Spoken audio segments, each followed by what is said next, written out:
the name of the Father, and of the Son, and of the Holy Spirit. Amen.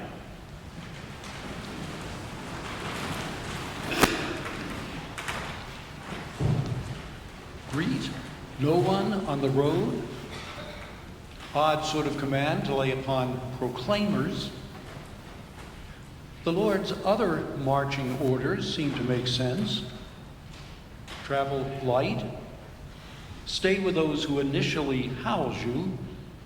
Don't go hopping from house to house for the finest cuisine.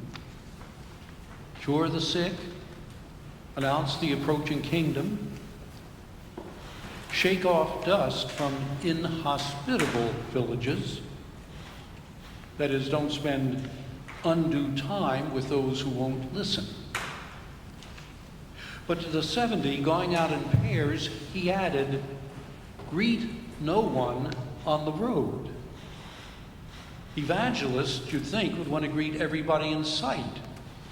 You know, the more hearts and minds you engage, the more you win over. But the Nazarene could have been harking back to a long-standing precedent.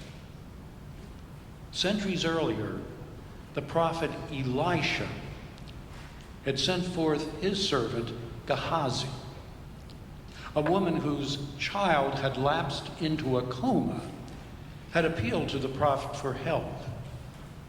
And so, armed with a staff bearing healing powers, Gehazi began the trek towards the woman's home.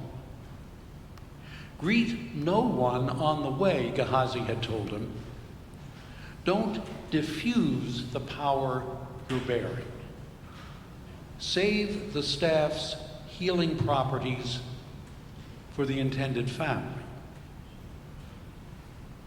To the 70, Jesus could have been saying, employ your energy wisely. Don't wear yourselves out before you reach the villages.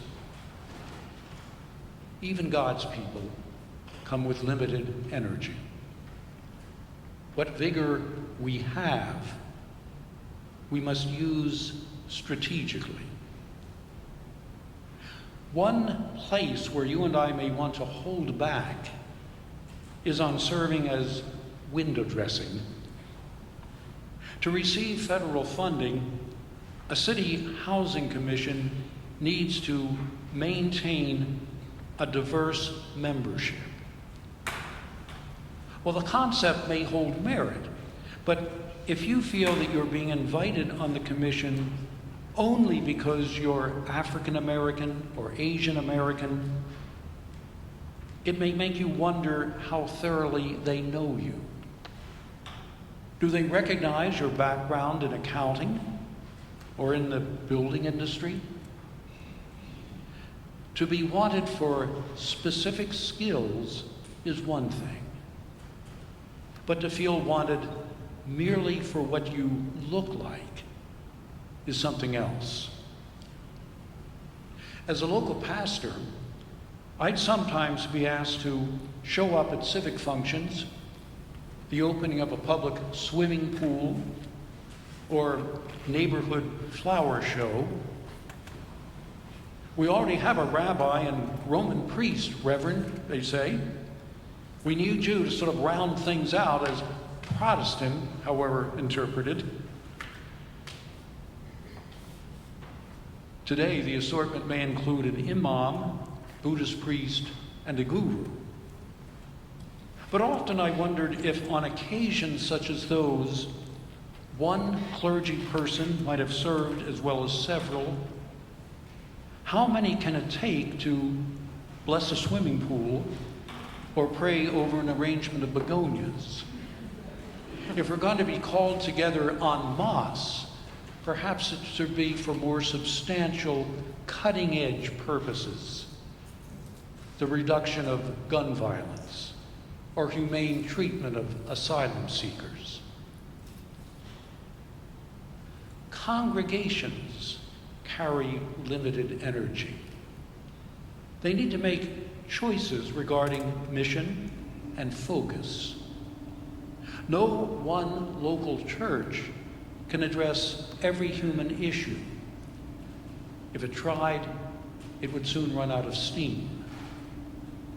Here at St. Mark's, to those in need, we offer meals, some clothing, basic counseling, but we support Dégagé and Mel Trotter as they provide shelter and job training. The 70, we're told, returned with joy, saying, "Even the demons submit to us," because they channeled their energy wisely. They brought good news to the villages, not only with words, but with deeds of healing and restoring. As you and I choose wisely in expending our energies, we make optimum use of the gifts God has bestowed on us. We display our talents where they will truly count. On a housing commission, you'll serve not simply as an ethnic quota filler, but as one who adds knowledge of finance or real estate.